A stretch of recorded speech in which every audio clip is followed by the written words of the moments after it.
the acidity, the secondary fermentation to make the wine, and that goes for every single kosher wine.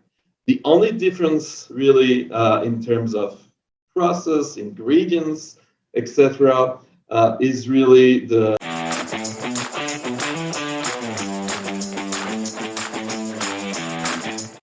For people in our audience that don't maybe understand as well as they could, let's talk about what a kosher wine is, how it's different from other wines, and then while we're in there, can we talk a little bit about the details and the process that makes it a kosher wine?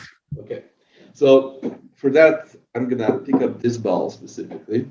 Okay, tell us what that bottle is. This is the Champagne Drapier Brut Nature Zero Dosage Pinot Noir.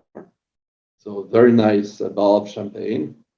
If you look at the label and at the back label, and you go into a wine store that sells the Drapier Brut Nature champagne, whether you're looking for the kosher version of it or not, you're not going to see any difference between the two, except for this little symbol here, an OU, which means Orthodox Union. Is the name of the kosher supervision agency that certifies that this wine is kosher. And that's because, first of all, it's not the same. There's the kosher version, non-kosher version. The difference between the two, besides the symbol on the label, of course, is the fact that from the moment the grapes are crushed, coming from the vineyard, and until the wine is bottled and sealed and all that, it's Sabbath observant Jews who handle the hands-on process. Everything else is exactly the same. The fermentation, the acidity, the secondary fermentation to make the wine, and that goes for every single kosher wine.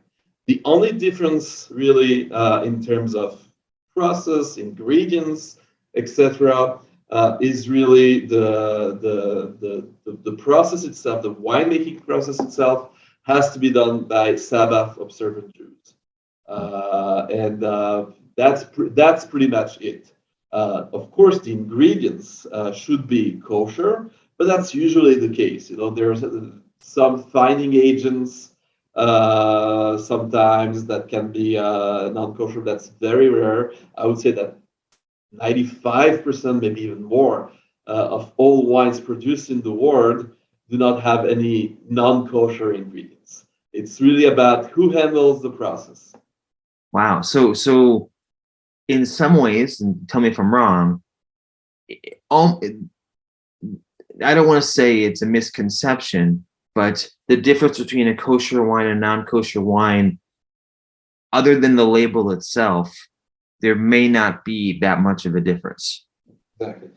You can take the most knowledgeable, experienced sommelier in the world, a master of wine, it doesn't matter, and you give them a bottle of kosher wine and a bottle of non-kosher wine to taste blind.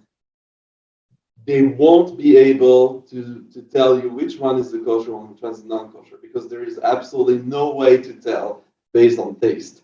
It's only who handles the process itself.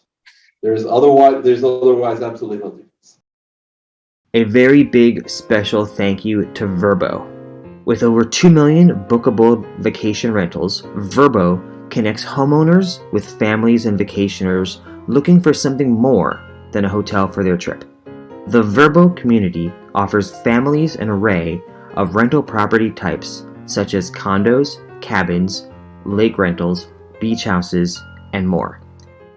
Discover properties and destinations that everyone dreams of visiting.